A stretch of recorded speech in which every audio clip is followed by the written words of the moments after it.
शिक्षिका जो कि अपने घर परिवार को छोड़ करके आपके बीच, आपके समाज के बीच, आपके विद्यालय में आई हुई है, उसके जान माल की रक्षा, सुरक्षा, स्वाभिमान, आत्मसम्मान की गारंटी हमें लेनी होगी। हर प्रखंड में एक कमेटी होनी चाहिए जो विशाखा गाइडलाइंस के तहत protection of women from sexual abuse and harassment रोकने के लिए हर प्रखंड में बने। ये गाइडलाइंस है, सुप्रीम कोर्ट का गाइडलाइंस, केंद्र सरकार का कानून है, सभी विभाग को बनाना है। जो सिर्फ शिक्षक दिन रात अपनी ड्यूटी करे, जान हथेली पर रख करके ड्यूटी करे और अपने मान सम्मान को भी गिरवी रख करके ड्यूटी करे, यह अब नहीं चलेगा।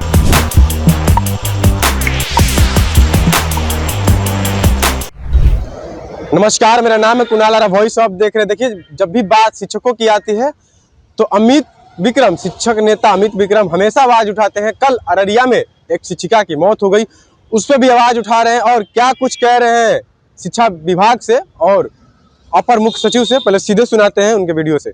नमस्कार साथियों, अररिया में जो शिक्षिका की कल हत्या हुई है उसने हम सबको झकझोर के रख दिया है और ये घटना जो है पूरे बिहार के लिए और शिक्षक समाज के लिए विशेषकर चिंता का विषय है कि हमारी कोई शिक्षिका बहन किसी दूसरे जिले से या दूसरे राज्य से यहाँ आकर काम करती है, बच्चों को पढ़ाती है, शिक्षा देने का काम करती है और उसके साथ इस तरह की दुर्दांत घटना हो जा रही है, तो ये हम सभी के लिए विचारणीय प्रश्न है। ये हमारी आपसी एकता और एकजुटता का भी परीक्षा है और साथ ही साथ इस घटना का जो असर है सिर्फ इस घटना तक नहीं होना चाहिए, बल्कि आगे चल के भी जो हमारी शिक्षिका बहनें हैं उनकी सुरक्षा की गारंटी हमें लेनी होगी। और इसका एकमात्र तरीका है कि जो विशाखा गाइडलाइंस के तहत महिलाओं के सेक्सुअल हैरासमेंट और अब्यूज को रोकने के लिए कार्यस्थलों पर एक कमेटी बनाने की बात है, वो कमेटी शिक्षा विभाग में नहीं है। हर प्रखंड में एक कमेटी होनी चाहिए जो विशाखा गाइडलाइंस के तहत protection of women from sexual abuse and harassment रोकने के लिए हर प्रखंड में बने। ये गाइडलाइंस है, सुप्रीम कोर्ट का गाइडलाइंस है, केंद्र सरकार का कानून है, सभी विभाग को बनाना है। जो अररिया की घटना हुई है इसके मूल में, जड़ में आप जाएंगे तो कारण क्या है? जो बातें सामने आ रही हैं, जो उनकी बहन ने आरोप लगाया है कि उस महिला, उस शिक्षिका के साथ हैरासमेंट हो रहा था, लंबे समय से हो रहा था और वो कहीं शिकायत दर्ज नहीं कर पा रही थी, पुलिस नहीं जाना चाहती थी। लेकिन अगर एक इंटरनल कंप्लेंट्स कमेटी होती तो वहां पे ये शिकायत दर्ज की जा सकती थी। इंटरनल कंप्लेंट्स कमेटी हर प्रखंड में होनी चाहिए। नियम है कि 10 से ज्यादा वर्कफोर्स महिलाओं की होगी तो वहां होगा, और यहां तो हर प्रखंड में सैकड़ों महिलाएं हैं, फिर क्यों नहीं है ये इंटरनल कंप्लेंट्स कमेटी? मैं शिक्षा विभाग से जानना चाहता हूं, विशाखा गाइडलाइंस का फॉलो क्यों नहीं किया जाता है? महिलाओं के सेक्सुअल हरासमेंट और अब्यूज को रोकने के लिए कमेटी क्यों नहीं बनती है? यह घटना सिर्फ एकमात्र घटना नहीं है, पूरे बिहार में शिक्षिकाओं का इसी तरीके से शोषण और उत्पीड़न हो रहा है। कहीं पर उनके सहकर्मी, तो कहीं ग्रामीण मंचले लफू लफंगे, तो कहीं कहीं तो जो विद्यालय के प्रभारी हैं वो भी तंग करते हैं। ऐसी खबरें हमारे पास आती हैं। कल ही अररिया से एक शिक्षिका का फोन आया, वो वहां पर प्रधान शिक्षक बन के गई हैं वैशाली से। वो कह रही थी कि हमको तो जो पूर्व के प्रभारी हैं, विद्यालय के शिक्षक है, वो भी तंग करते हैं, तरह तरह से धमकाते हैं, अलग अलग मामलों में फंसा देते हैं। परेशान है हम भी, हमको भी मन करता है कि नौकरी छोड़ के चले जाए, समझ में नहीं आता कब हमारे साथ क्या अनहोनी हो जाएगी। तो ये माहौल, ऐसा दूषित माहौल विद्यालय में ये कैसे बन गया? एक शिक्षिका जो कि अपने घर परिवार को छोड़ करके आपके बीच, आपके समाज के बीच, आपके विद्यालय में आई हुई है, उसके जान माल की रक्षा, सुरक्षा, स्वाभिमान, आत्मसम्मान की गारंटी हमें लेनी होगी, शिक्षकों को लेनी होगी। और उल्टे क्या कर रहे हैं कुछ शिक्षक? ऐसी महिलाओं को तंग करते हैं, परेशान करते हैं, हरास करते हैं।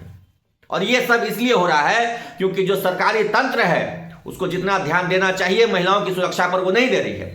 शिक्षा विभाग पूरी तरीके से इस हत्या का दोषी है। क्यों नहीं एक internal complaints committee Vishakha guidelines के तहत बनी है, जो महिलाओं के सेक्सुअल अब्यूज और हरासमेंट को रोकने के लिए हर वर्क प्लेस पर बनानी थी। जहां भी 10 से ज्यादा महिलाएं काम करती हैं वहां यह कमेटी होनी चाहिए थी। लेकिन बिहार सरकार ने, शिक्षा विभाग में ऐसी कोई इंटरनल कंप्लेंट्स कमेटी नहीं बनाई है जहां पे महिलाएं जाकर अपनी शिकायत कर सके। सबसे जरूरी है ये इंटरनल कंप्लेंट्स कमेटी बनना। और आज मैं जा रहा हूं अपर मुख्य सचिव साहब को भी मैं इस संबंध में ज्ञापन सौंपूंगा कि हर प्रखंड में महिलाओं की सुरक्षा और उनके हरासमेंट को रोकने के लिए इंटरनल कंप्लेंट्स कमेटी बने, जिसमें वहां की महिलाएं ही सदस्य हों, ताकि महिलाएं अपनी बात महिलाओं को आसानी से कर सके और उस कमेटी को अधिकार हो कि जिसके खिलाफ ऐसी शिकायत आती है उस पर कड़ी से कड़ी कार्रवाई हो। किसी बहन बेटी के साथ इस तरह की घटना होती है तो हम सब के लिए लज्जित करने और शर्म करने वाली बात है। और ये पहली घटना नहीं है, पहले भी ऐसी घटनाएं होती रही, लेकिन हम लोगों को लगा चलो ये बात नहीं, अगली बार ये कोई दोस्त है उसकी गलती नहीं, गलती सिस्टम की है। सिस्टम ने जो सुरक्षा देनी थी वो नहीं दिया उनको, और इसका उपाय भी सिस्टम के पास है। विशाखा गाइडलाइंस के तहत जो इंटरनल कंप्लेंट्स कमेटी बननी है हर प्रखंड में वो बनानी होगी, तभी जाकर के ऐसी घटनाओं पर रोक लगेगी। किसी शिक्षिका को कोई तंग कर रहा है, कोई ग्रामीण तंग कर रहा है, कोई उनके कार्यस्थल पर तंग कर रहा है, वो कहां कंप्लेन करेंगे। आप सभी जानते हैं कि सब लोग, खास करके महिलाएं, पुलिस प्रशासन के पास जाने से डरती हैं। लेकिन अगर एक इंटरनल कंप्लेंट कमेटी हो तो वहां तो रजिस्टर कर सकती हैं। महिलाओं को बड़ा आसान होता है कि महिला के समक्ष अपनी बात रखना, वो रख सकती हैं बात, और वो बात रखेंगे तो उनकी बात पर हो सकता है कुछ कार्रवाई भी हो, उस कमेटी को पावर हो सस्पेंड करने का, शोकॉज करने का। तो लेकिन नहीं, ये सब नहीं करना है। तो इंस्टीट्यूशनल चेंजेस की जो जरूरत है वो इंस्टीट्यूशनल चेंजेस शिक्षा विभाग नहीं ला रहा है। केवल दिखावी बातें हैं, ई शिक्षा को फेस अटेंडेंस बनाइए तो ये कीजिए तो वो कीजिए, लेकिन शिक्षकों की सुरक्षा, शिक्षिका बहनों के मान मर्यादा की सुरक्षा की गारंटी शिक्षा विभाग क्यों नहीं लेता है। ऐसी घटना हो गई, शिक्षा विभाग का एक पदाधिकारी नहीं पहुंचा। शिक्षा विभाग के पदाधिकारी को कोई मतलब नहीं, शिक्षकों की हत्या हो जाए, सड़क में दुर्घटना हो जाए, कोई लेना देना नहीं उनको होता है।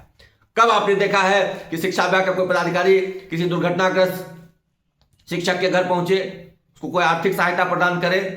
कोई यहां पर कोई स्कोप नहीं है। सिर्फ शिक्षक दिन रात अपनी ड्यूटी करे, जान हथेली पर रख करके ड्यूटी करे और अपने मान सम्मान को भी गिरवी रख करके ड्यूटी करे। यह अब नहीं चलेगा। आज मैं जा रहा हूं और जो विशाखा गाइडलाइंस के तहत इंटरनल कंप्लेंट्स कमेटी बनाने की बात है, मैं उसकी मांग करूंगा। अपर मुख्य सचिव साहब से भी मिलूंगा, डायरेक्टर्स से भी मिलूंगा, और ये विशाखा गाइडलाइंस तहत कमेटी बनानी होगी ताकि हमारी बहनों की सुरक्षा की गारंटी हो और उनके मान सम्मान की जो सुरक्षा है वो हो सके। तो सुना आपने क्या कुछ कह रहे थे शिक्षक नेता अमित विक्रम, किस तरह से जो है महिलाओं को प्रताड़ित किया जाता है। जो पढ़ाने जाती हैं दूर से महिला, उनको जो लोग हैं वहाँ के वो प्रताड़ित करते हैं, और जो विशाखा गाइडलाइन है उसके तहत इंटरनल जो कंप्लेन कमेटी है उसको बनाने की मांग करेंगे अपर मुख्य सचिव से, और लेटर भी लिखेंगे कि जो विशाखा जो गाइडलाइन है उसके तहत इंटरनल कंप्लेन कमेटी बने, जिससे महिला सिर्फ कंप्लेन कर सके और उस कमेटी में सिर्फ महिला होती है, जिससे महिला कंप्लेन करते समय संकोच ना महसूस कर सके और आसानी से जो भी उनके साथ हरासमेंट हो रहा है वो जा करके कंप्लेन कर सकते हैं। ऐसे बहुत सारी घटनाएं उनके सामने आई हैं जो महिला शिक्षिका के साथ बुरा हुआ, उसको लेकर के आवाज़ उठा रहे हैं और शिक्षा विभाग से भी मांग कर रहे हैं कि जल्द से जल्द इस पर कार्रवाई की जाए। कोई शिक्षक अभी तक उनके घर परिजन से मिलने नहीं पहुंचा, कोई मदद करने नहीं पहुंचा। तो देखना होगा क्या शिक्षा विभाग उनको मदद करती है, क्योंकि वो बिहार सरकार में शिक्षिका हैं, पढ़ाती थी, उनका हत्या हो गया।